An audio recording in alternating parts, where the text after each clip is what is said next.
Hello दोस्तों, कैसे हैं आप लोग। आप देख रहे हैं मेरा यूट्यूब चैनल योग विद विजया। दोस्तों, स्वस्थ रहिए और सुरक्षित रहिए और योग करते रहिए, तभी इस कठिन दौर में हम बच सकते हैं। दोस्तों, आज मैं आपको फैटी लीवर के बारे में बता रही हूँ कि किस प्रकार हमें फैटी लीवर को ठीक किया जा सकता है योग के द्वारा। कोई बड़ी बीमारी हो, कहीं चाहे छोटी बीमारी हो, सभी को हम योग के द्वारा ठीक कर सकते हैं। इसमें हमें पहले प्राणायाम करना होता है, कपालभाति प्राणायाम। कपालभाति प्राणायाम बहुत ही महत्वपूर्ण प्राणायाम है। इसमें आप जो है देखिए, एक पैर को ऊपर रख के भी बैठ सकते हैं, सुखासन में, पद्मासन में, जो भी आसन आपको इजी लगता हो। सिद्धासन में बैठ जाएं और उसके बाद पहली उंगली पहला अंगूठा मिलाकर तीनों उंगलियां सामने की ओर रखकर इसको जो है ज्ञान मुद्रा में बैठिए। एकदम अपनी जो स्पाइन है उसको सीधा रखना है। स्पाइन को सीधा रखना होता है एकदम से। जब हम प्राणायाम करते हैं सीधे बैठते हैं। पहला मैंने किया कपालभाति, जिसमें सांस को नासिका से बाहर धक्का देते हैं। कम से कम 10 मिनट करना होता है उसको। और ये सेकंड वाला जो है ये है बाह्य प्राणायाम। इसमें हमें सांस को भरना होता है, सांस को छोड़ना होता है और पेट को 30 से 40 बार चलाना होता है। आप 10 से 15 बार भी चला सकते हैं। सांस देखिए ऐसे भरिए, फिर सांस को छोड़ दीजिए, पेट एकदम खाली कर दीजिए, पतला कर लीजिए और पेट को चलाइए। केवल पेट को चलाना है। इसको भी आप 5 से 10 बार करें। फैटी लीवर के लिए बहुत ही उपयोगी प्राणायाम है ये। इसकी हमारी मांसपेशियाँ हमारी एकदम से इससे जो है एक्टिव होती हैं। जो पेट की बीमारी होती है वो ख़त्म हो जाती हैं। तो इससे 5 से 10 बार इसको करें। और कपालभाति को 10 मिनट तो करना ही करना है, 2 टाइम, तभी आपको फ़ायदा होगा। ये दोनों प्राणायाम आप करेंगे तो फैटी लीवर में बहुत आश्चर्यजनक रूप से आपको लाभ मिलेगा। बहुत जल्दी आपका फ़र्क पड़ेगा। जितना मैं बताती हूँ उतना तो प्लीज़ आप करिए। अगर ज़्यादा कर सकते हैं तो बहुत अच्छी बात है। अगर ज़्यादा नहीं कर सकते तो जितना बताया जाता है प्लीज़ उतना तो अवश्य ही करा कीजिए। अब इसके बाद में योगाभ्यास। योगाभ्यास में आपको जो है उत्तान पादासन करना है। उत्तान पादासन में आपको पैरों को 1 या 2 फीट उठाएंगे, रोकेंगे थोड़ी देर और सांस छोड़ते हुए नीचे की ओर जाएंगे। जब ऊपर लाते हैं पैरों को तो आपको सांस भरना होता है, थोड़ी देर होल्ड करना होता है। जितनी देर आप होल्ड करेंगे उतनी देर आपके पेट पे फ़र्क पड़ेगा। रोकने पे डिपेंड करता है, रोकना बहुत ज़रूरी होता है। सांस छोड़ते हुए नीचे की ओर जाना होता है। शुरू में दिक्कत आती है, धीरे धीरे आपको इसकी हैबिट हो जाएगी तो आप इसको कर पाएंगे। अवश्य करें इसको, उत्तान पादासन को। इसको भी आपको कम से कम 10 बार शुरू करें, इसको 5 बार से, फिर इसको धीरे धीरे 10 बार कर सकते हैं। ये अवश्य ही आपसे 10 बार हो जाएगा। अब हम करेंगे सेतु बंधासन। इसमें आप दोनों पैरों को फोल्ड करके दोनों हाथों से पैरों को पकड़ लें और बीच का पोर्शन पूरा उठा दें। पूरा अपना बीच का पोर्शन सांस भरते हुए उठा दें। इसे बोलते हैं सेतु बंधासन। इसे भी 5 से 10 बार करें। थोड़ी देर होल्ड कर सकें तो करें, उसके बाद फिर नीचे की ओर आ जाएं। 5 से 10 बार इसको अवश्य करें, सेतु बंधासन को। इससे भी आपको बहुत ज़्यादा लाभ मिलता है। पेट पे हमारा जोर पड़ता है, इसलिए इससे बहुत लाभ मिलता है। योगाभ्यास में अब हम करेंगे पवन मुक्त आसन। पवन मुक्त आसन को भी आप 1 बाय 1 भी कर सकते हैं और दोनों पैरों से भी कर सकते हैं। डिपेंड करता है कि आपकी बॉडी कैसी है। अगर आपकी बॉडी फ्लेक्सिबल है तो आप सिंगल पैर से भी कर सकते हैं और डबल पैर से भी इजीली कर सकते हैं।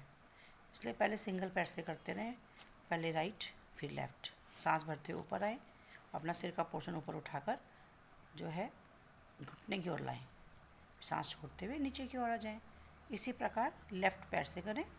सांस भरते हुए ऊपर ले आएँ अपने सिर को और पैर को खींचना है अपनी साइड और सांस को छोड़ते हुए आपको नीचे की ओर आ जाना है।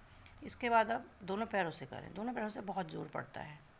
एक पैर से तो इजीली हो जाता है, लेकिन 2 पैर थोड़ा मुश्किल होता है, लेकिन कोशिश कीजिए, हो जाएगा। सांस भरते ऊपर लाना है, हाथों की ग्रिप से घुटनों को अपनी ओर खींचना है और सिर के पोर्शन को ऊपर की ओर लाना होता है। पूरी कोशिश करें, अवश्य हो जाएगा।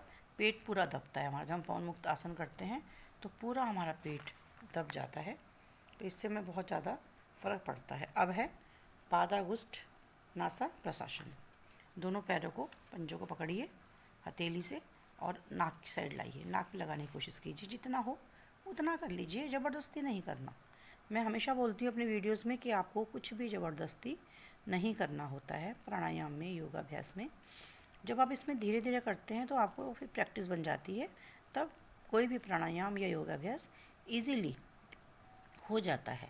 इसलिए आप ज़बरदस्ती ना करें और कम से कम 5 से लेकर 10 तक गहरी गहरी सांसें ले लें। थोड़ा सा आपको रेस्ट हो जाएगा, क्योंकि थोड़ा रेस्ट करना भी ज़रूरी होता है। शरीर थक जाएगा तो आप योगाभ्यास नहीं कर पाएंगे। तो शरीर को ज़्यादा ना थकाएं शुरू में आपको कम करना होता है। जब प्रैक्टिस हो जाए उसके बाद आप अधिक कर सकते हैं, ठीक है। फिर आप लेफ़्ट साइड से जो है उठ जाएं और हमें अब करना है गोमुख आसन। गोमुख आसन में आप एक पैर पे बैठ जाएं, दूसरा पैर क्रॉस करके उसके ऊपर ले आएं। जो पैर आपका ऊपर है उस हाथ को ऊपर से ले जाना है पीछे, और जो पैर आपका नीचे है उसको पीठ की तरफ से ले जाना है, पीछे दोनों हाथों को पकड़ने की कोशिश करनी है। ये जो हमारा गोमुख आसन है, ये पाइल्स के लिए बहुत अच्छा है, पेट के लिए बहुत अच्छा है, पाचन तंत्र भी इससे बहुत अच्छा होता है। जो पैर नीचे होता है वो हाथ पीछे से ले जाना है, और जो पैर हमारा ऊपर है उस तरफ का हाथ ऊपर से लेके जाना है, पीछे दोनों को आपस में पकड़ने की कोशिश करनी है। कोशिश करेंगे पकड़ा जाए, प्रैक्टिस करेंगे तो पकड़ा जाता है। एक हाथ तो इजीली पकड़ सकते हैं, दूसरे हाथ में थोड़ी दिक्कत आती है।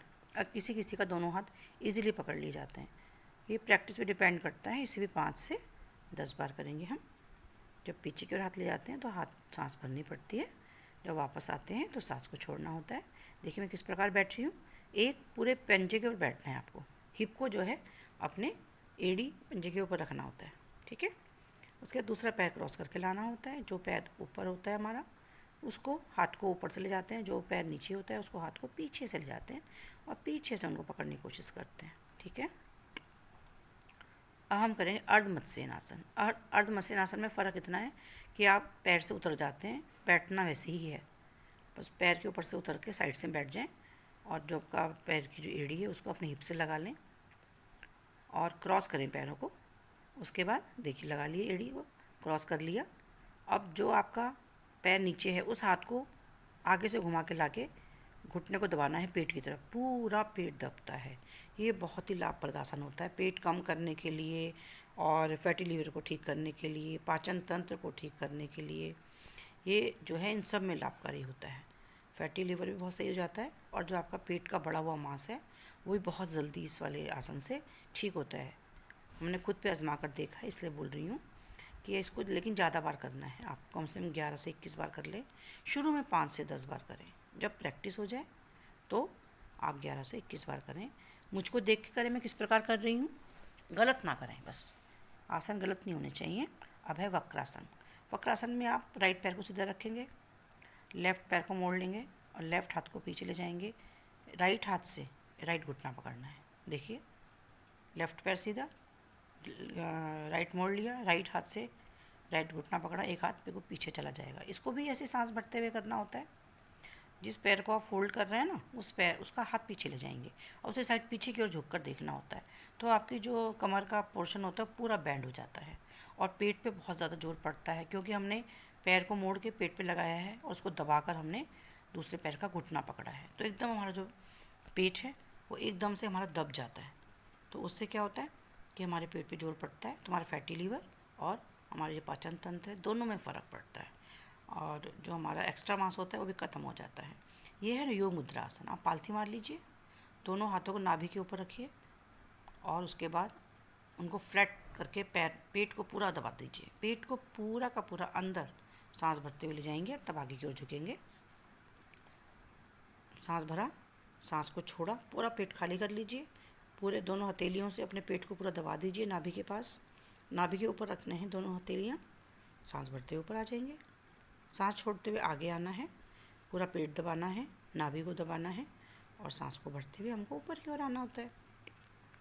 अब हमारा है मंडूकासन। मंडूकासन में आप वज्रासन में बैठ जाते हैं पहले पंजों के बल, फिर दोनों हथेलियों से नाभि के आसपास दोनों मुट्ठियाँ रखेंगे, पूरे पेट को दबाएंगे सांस को छोड़ते हुए। नाभि को नहीं दबाना, नाभि के आसपास। नाभि को देखिए, मैं गौर से देखिए, बीच में मैंने नाभि को छोड़ा हुआ है। आपको नाभि के पोर्शन को छोड़ना है, नाभि के आसपास दबाना है पेट को। मंडूकासन। ये भी हमारे फैटी लीवर के लिए, एक्स्ट्रा जो हमारा पेट का मांस होता है उसके लिए, और डायबिटीज़ के लिए बहुत ही अच्छे आसन है। इससे हमारी पेनक्रियाज जो डेड हो जाती है ना, वो इसको करने से एक्टिवेट होती है, रीएक्टिवेट हो जाती है, जिससे कि हमारा जो है जितना पेट की प्रॉब्लम्स होती हैं वो धीरे धीरे ख़त्म हो जाती हैं। लेकिन रेगुलर करना होता है आपको, ऐसा नहीं कि आपने वीडियो देखी कर लिया उसके बाद नहीं किया। इन सब आसन प्राणायाम को आपको रेगुलर करना चाहिए। प्राणायाम योग अभ्यास को कम से कम आधा घंटा 1 घंटा सुबह मॉर्निंग में ज़रूर कीजिए। वीडियो को खोल के देखिए और देख देख के सही तरीके से, मेन होता है सही तरीके से करना, वो करिए। आप शशाक आसन कर रही हूँ मैं, आप शशाक आसन करिए। आप शशाक आसन में भी आपको दोनों हाथों को ऊपर की ओर लेके जाना होता है, सांस भरते हुए और सांस छोड़ते हुए पूरा आगे झुकना है। लेकिन इसमें हमको थोड़ी देर रुकना होता है। जितना हम रुकते हैं ना उतना इसमें लाभ मिलता है। रुकने में हमको बहुत लाभ मिलता है, क्योंकि हमारा पूरा पेट हमारे जो है घुटनों पे लग जाता है, दबता है पेट हमारा, तो वो फ़ायदा करता है। सांस भरते हुए ऊपर जाते हैं, सांस छोड़ते हुए नीचे की ओर आते हैं। इसको भी आप 5 से 10 बार करें। फिर जब आपको प्रैक्टिस हो जाए तो आप 11 से 21 बार भी कर सकते हैं इसको। इनसे जिन आसनों से लाभ होता है ना, उन आसनों को ज़रूर करना चाहिए। जो व्यक्ति स्वस्थ होता है वो तो 5 बार भी कर लेगा तो वो ठीक है। लेकिन जो बीमार होता है, जो स्पेशली अपना जो है जिस बीमारी के लिए कोई आसन करता है, तो उसमें थोड़ा उसको ज़्यादा करना चाहिए, तभी लाभ मिलता है। कम करने से लाभ नहीं मिलता। फिर अगर आपको बीमारी है, प्रॉब्लम है और आप आसन कर रहे हैं तो उसको थोड़ा ज़्यादा कीजिए। पहले कम कीजिए फिर ज़्यादा कीजिए, क्योंकि कम करने से फिर उसमें लाभकारी नहीं होता बीमारी में। जो स्वस्थ होते हैं उनका तो ठीक रहता है। ठीक है, प्लीज़ ज़रूर कीजिए, वीडियो को देख